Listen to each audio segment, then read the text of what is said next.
Bonjour, bonjour, une vidéo aujourd'hui sur l'IA.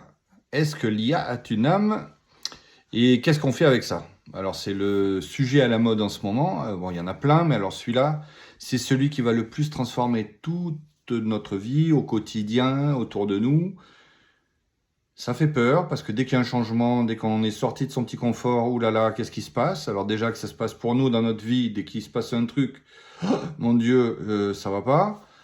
Et puis au niveau des masses, ça va changer beaucoup de choses. Et ça change déjà beaucoup de choses. C'est pas quelque chose qui sera demain, c'est pas quelque chose, c'est tout de suite, là, maintenant. Alors, j'ai écrit un article où, effectivement, il faut prendre beaucoup de recul par rapport à ça. L'intelligence artificielle, c'est artificiel. Alors, c'est des gros ordinateurs avec, on appelle ça quantique. Personne ne sait ce que ça veut dire quantique, mais tout le monde l'utilise à toutes les sauces aujourd'hui. Donc, des autres ordinateurs quantiques qui vont 1000 fois plus vite que les ordinateurs qu'on avait, nous, il y a 10 ans. Et ces ordinateurs, ils sont capables de gérer des données beaucoup plus vite que quelqu'un. Donc, vous avez un médecin qui dit que l'IA a diagnostiqué mieux que lui, alors qu'il a étudié pendant 15 ans et il a pratiqué pendant 30 ans. Et en 30 secondes, l'IA a déjà géré le cas du patient. Et vous avez plein de choses comme ça, les architectes, les maçons, vous avez des robots de partout qui apparaissent, ça licencie de partout. Bon, on ne va pas établir ça. Ce qu'il y a de sûr, c'est qu'il y a une accélération sur la Terre depuis depuis un siècle, on va dire, hein, puisque pendant des milliers d'années, c'était à peu près la même chose. Je veux dire, il y a eu des grosses inventions comme la roue qui ont révolutionné quelque chose. Il y a eu quelques avancées comme ça. Mais depuis la révolution industrielle, ça va à 2000 à l'heure. Donc moi, tous ceux qui sont nés dans les années 70, 60, enfin imaginez, là, ceux qui ont 90 ans aujourd'hui, c'est un truc de malade. Quand ils étaient gamins, il y avait de la terre dans les villages, il n'y avait pas de goudron, et il y avait encore des charrues, et on mangeait du cheval à la boucherie. Aujourd'hui, c'est tout du bio. Il y a des voitures qui n'ont même plus de chauffeur. C'est un truc de fou, quoi. Donc vous avez aujourd'hui un appareil photo qui fait une vidéo mieux qu'une caméra qui coûtait hyper cher il y a juste 25 ans. Voilà, c'est comme ça. Il faut juste s'adapter.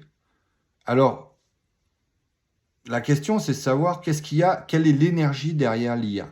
D'accord?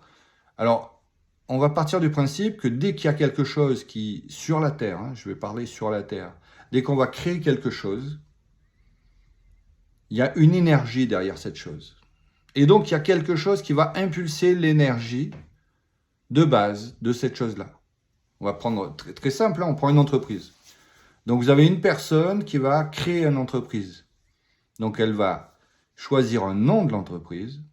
Elle va déposer officiellement l'entreprise dans les registres de l'État, tout ça. Elle va embaucher des personnes. Mais toute l'énergie de l'entreprise, c'est la personne qui l'a créée. C'est celle qui est écrite en tant que fondatrice, propriétaire de l'entreprise.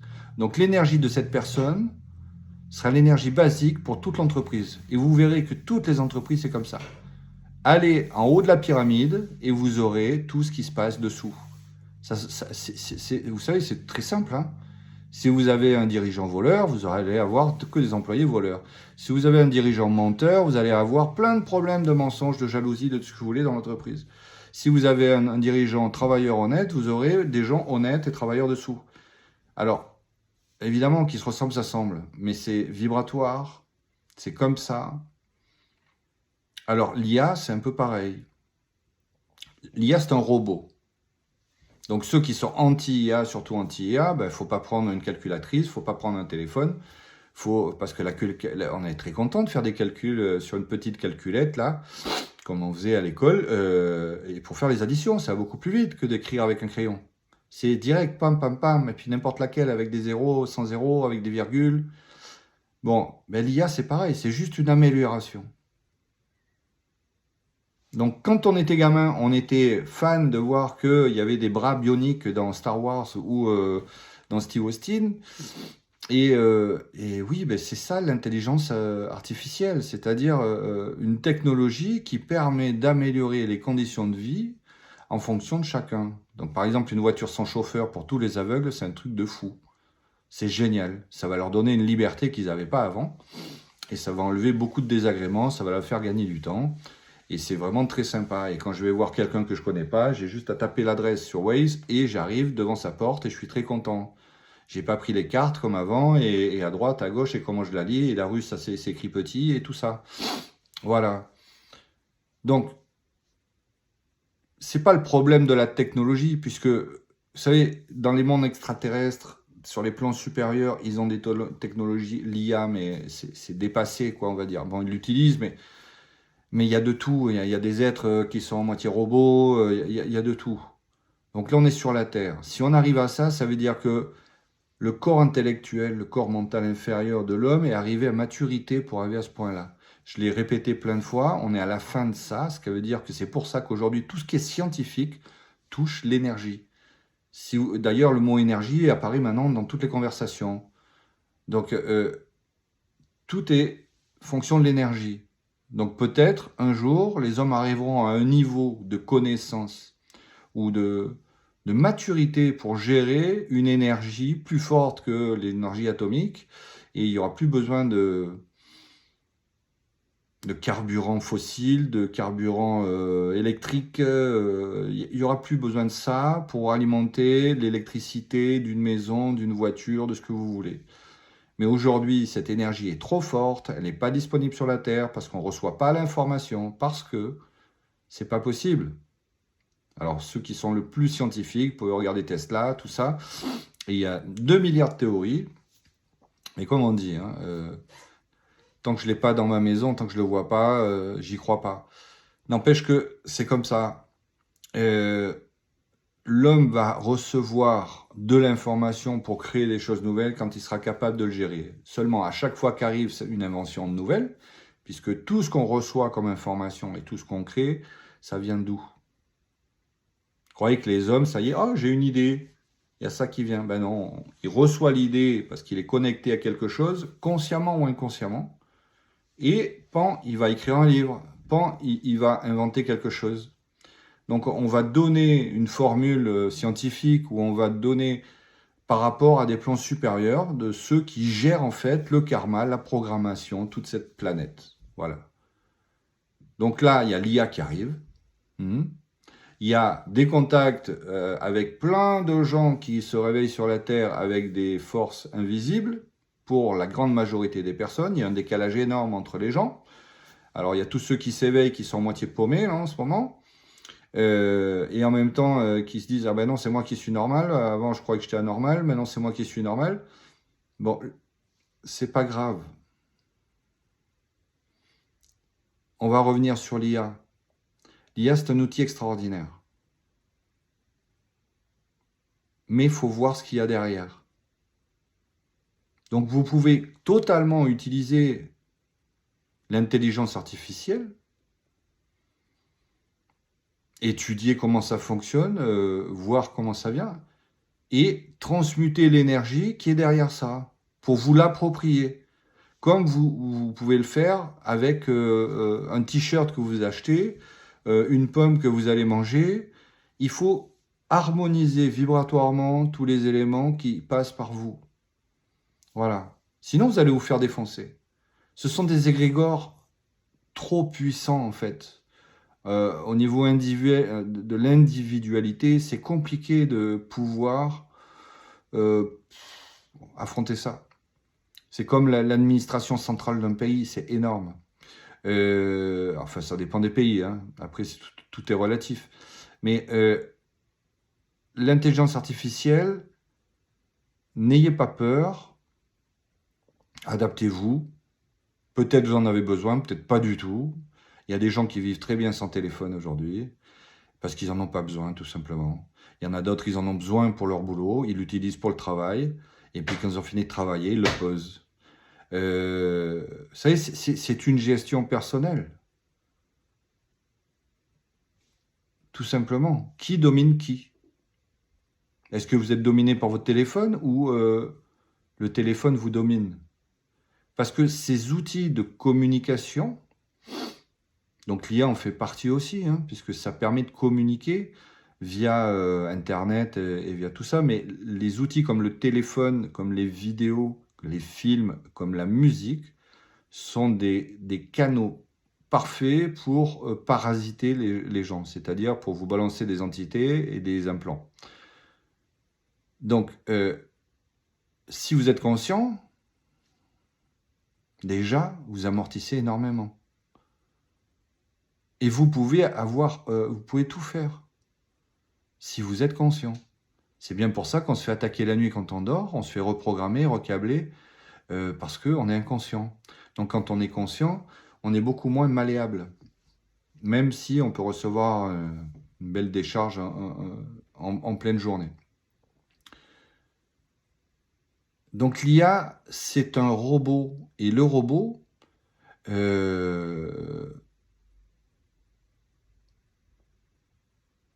il est à notre service.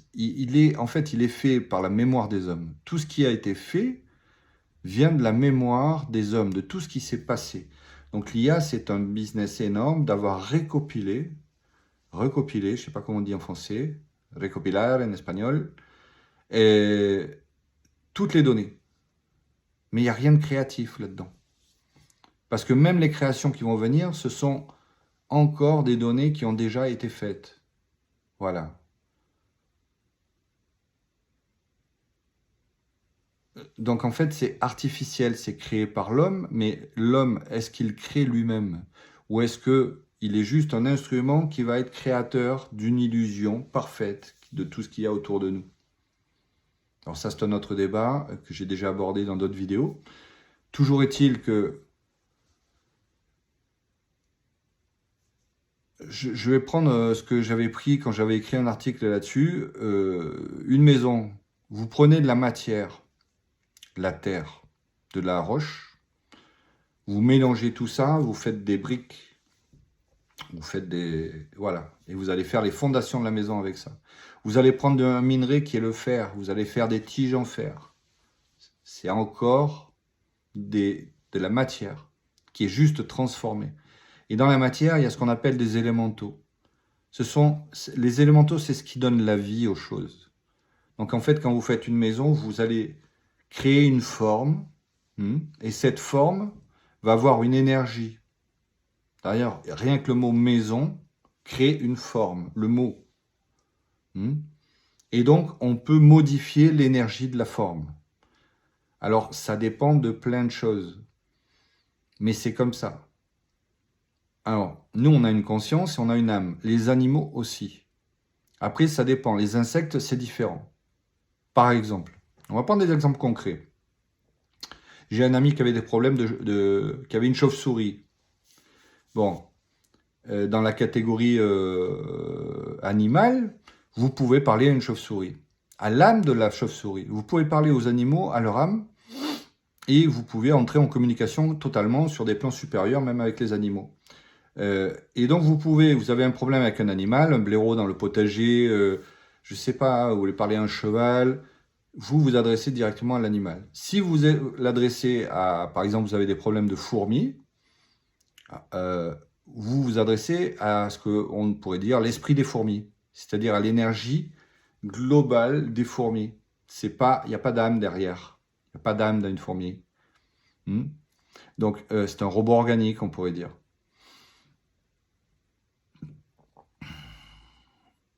Alors, quand on va créer quelque chose avec les élémentaux, il y a de la vie. Si on enlève les élémentaux des choses, on va casser la vie et on mange de la matière morte. C'est pour ça qu'il y a plein de gens qui mangent du cru, parce que c'est vivant. Donc il y a plus de vitalité dans un légume qui est cru, vivant. Mangez une pomme que vous avez prise sur l'arbre, elle est vivante encore. Et déjà vous faites une compote, elle est plus vivante. Donc elle a déjà perdu beaucoup de vitalité. Bon, c'est bon aussi, hein. Mais c'est la même chose avec les éléments. Donc en fait, vous avez des endroits qui ont plus d'énergie, sont vidés, sont coupés de leur essence et sont coupés de leur connexion. Donc ils sont vides. Donc c'est là que c'est important. Si vous utilisez l'IA, on va prendre un étudiant, tout simplement. Voilà, il est au lycée, il a une rédaction et sur Victor Hugo et on lui dit, ben voilà, qu'est-ce que c'est la vie de Victor Hugo? Est-ce que tu fais une dissertation sur la relation de Victor Hugo avec sa fille, qui est un thème récurrent, ou sur la liberté? Ben pas, je demande à ChatGPT, alors c'est le plus connu, mais il y en a d'autres qui sont vachement plus puissants. Et puis je fais plus rien, voilà. Donc l'étudiant, paf, il le met. Moralité, il en a rien à foutre. Alors c'est vrai qu'il y a des informations comme ça, je suis tout à fait d'accord de l'utiliser parce que c'est de la programmation scolaire et on n'en a rien à foutre de plein d'informations que l'école va donner et polluer les gamins pour les programmer. Mais l'idée, c'est que le gamin, il construise son mental et les mécanismes mémoriels de son intellect. Donc s'il ne le fait pas, il n'y a pas de réflexion. Alors réflexion, c'est bien quand on est gamin, après il faut être dans l'instant présent et vous réfléchissez plus puisque vous pensez plus. Hein? Réfléchir, c'est réfléchir. Bon, c'est être pro... Enfin, bon, c'est pas grave. Donc, si vous êtes conscient et que vous dirigez la barque, vous gardez le gouvernail et vous pouvez avoir un robot qui va mettre les voiles pour vous. Voilà, et même un robot qui peut vous dire, bon ben là, la voile elle est trop petite, ça serait peut-être bien de changer l'autre, qui tira un petit peu plus vite. Ok, mais c'est moi qui décide, c'est moi qui choisis, tout le temps. Donc ça demande d'être maître de soi et conscient chaque fois qu'on utilise l'IA. Parce que vous ne savez pas d'où ça vient. Vous ne savez pas d'où ça vient. Alors pour ceux qui sont supraconscients, il n'y a aucun souci, hein, ils vont savoir d'où ça vient tout de suite.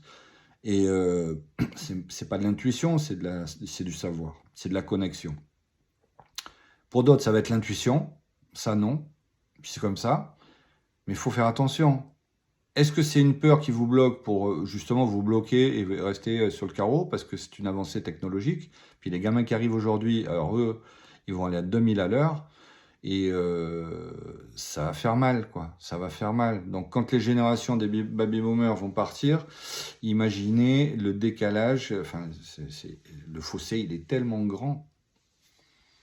Donc en fait, il n'y a pas d'âme dans les robots. Ils adoreraient ça. Et c'est pas que sur la Terre. Puisqu'on pourrait même dire qu'il y a une guerre entre les machines et ceux qui ont des âmes. Les machines sont jalouses de ne pas avoir d'âme. Et elles feront tout pour essayer de l'avoir. D'ailleurs, elles sont à l'intérieur, elles contrôlent plein de gens. C'est pour ça que je dis on est des robots organiques en même temps. Hein. On a des câbles de partout. C'est comme ça. Il y a une structure très bien définie avec les chakras, avec tout ce que vous voulez. Le corps, c'est un robot organique. Et l'âme, elle est dans ce robot organique. On pourrait le définir comme ça. Vous savez, il y a les limites de la technologie, c'est incroyable. Je veux dire, pour un humain, c'est impensable. Si on parle des vaisseaux spatiaux, il y a des vaisseaux spatiaux organiques. Vous avez les ailes du vaisseau qui se déploient, elles sont toutes molles, elles s'enroulent comme ça, puis elles se déroulent comme ça. Et puis ça vole, et c'est plus dur que tout ce qu'on a sur la Terre au niveau des minerais. C'est comme ça. Donc on ne peut pas l'imaginer. Nos enfants sont beaucoup plus préparés à ce qui se passe sur les autres plans parce que depuis tout petit, ils sont préparés avec leurs petits dessins animés, avec tout ce qu'il y a. Et ils vont même affronter les bestioles, les entités, parce qu'ils en voient déjà plein. Les gamins, ils sont déjà au courant de plein de choses avec les dessins animés. Si vous avez eu des enfants, que vous avez passé du temps dans les dessins animés, ils ont déjà acquis un langage, une familiarité avec plein de choses de l'invisible qui fait qu'ils n'auront pas un choc au moment de le voir. Alors l'IA, c'est que maintenant, c'est utilisé par les forces de l'évolution pour nous contrôler encore plus. On va retourner sur cette histoire de polarité avec le contrôle des masses et le contrôle des personnes sur la Terre. Avec le plus gros des mensonges, j'ai du libre arbitre, c'est moi qui décide de ma vie. Eh ben non, je fais des choix, mais je décide de rien, j'ai une programmation et c'est comme ça. Donc ça, c'est pas grave, vous voyez, faut s'en foutre. Je veux dire, c'est comme végétarien, pas végétarien, on s'en fout si l'autre est végétarien, son problème. Vacciné, pas vacciné, on s'en tape. L'important, c'est nous-mêmes, avec nous. Donc l'IA, c'est un choix de l'utiliser, qui peut vous permettre d'améliorer votre quotidien dans la vie, ou pas, ou de vous contrôler, parce qu'il y a des forces derrière qui vont utiliser ça pour vous contrôler. Oui, c'est un peu comme chaque fois qu'il y a quelque chose de bien, ça va être utilisé pour avoir... Parce que l'homme a toujours une recherche de pouvoir, donc il va utiliser tout ce qu'il peut pour avoir du pouvoir. Donc en ce moment, on croit par exemple que j'ai du pouvoir parce que j'ai beaucoup plus de connaissances que toi. J'ai du pouvoir parce que j'ai beaucoup plus d'argent que toi. Alors, à un certain point, c'est vrai sur ce qui se passe sur la Terre, dans la matière. Mais cette recherche de pouvoir, elle est déplacée, elle a été accaparée. Donc tout ce qui a été lumineux a été détourné. Si vous allez dans le message de certains êtres descendants qui sont venus, ou des contacts extraterrestres qui sont venus sur la Terre, pour donner de l'information, ou des messages, on va dire, ça a été tout de suite approprié par les forces involutives, pour s'en servir pour contrôler les masses, pour faire peur. Et grâce à la peur, on contrôle. Voilà. Donc, l'IA fait partie de ça. Et effectivement, il va y avoir des désastres. Dire, ma pauvre maman de 85 ans, un jour, elle va recevoir une vidéo de moi qui va lui demander quelque chose et ça ne sera pas moi, parce que peut-être quelqu'un l'aura fait. C'est possible, parce qu'aujourd'hui, c'est possible. C'est déjà arrivé plein de fois. Je sais plus, il y en a qui ont perdu des sous avec, ils ont cru que c'était Brad Pitt ou je sais pas quoi, là. Mais bon, acceptez la technologie, vous verrez que ça va simplifier votre vie, mais soyez conscient et vérifiez bien énergétiquement ce qu'il y a derrière. Et appropriez-vous cette énergie. Le moteur du contrôle, c'est toujours la peur. Toujours. La peur engendre la souffrance, la déviation, et vous êtes sur des espaces-temps et vous êtes encore bloqué. Donc, n'ayez peur de rien. Il n'y a aucune obligation. Vous avez des robots. Alors prenez l'IA comme si vous achetiez un robot pour griller le pain ou pour couper le gazon. C'est un robot, une tondeuse à gazon. Ça me fait gagner du temps. Si je devais le faire à la machette ou avec des ciseaux, ben non, j'ai une tondeuse à gazon. Et c'est pareil avec l'ordinateur. C'est sympa. Internet aussi. Voilà. Je vous souhaite une très très belle journée. Merci, au revoir.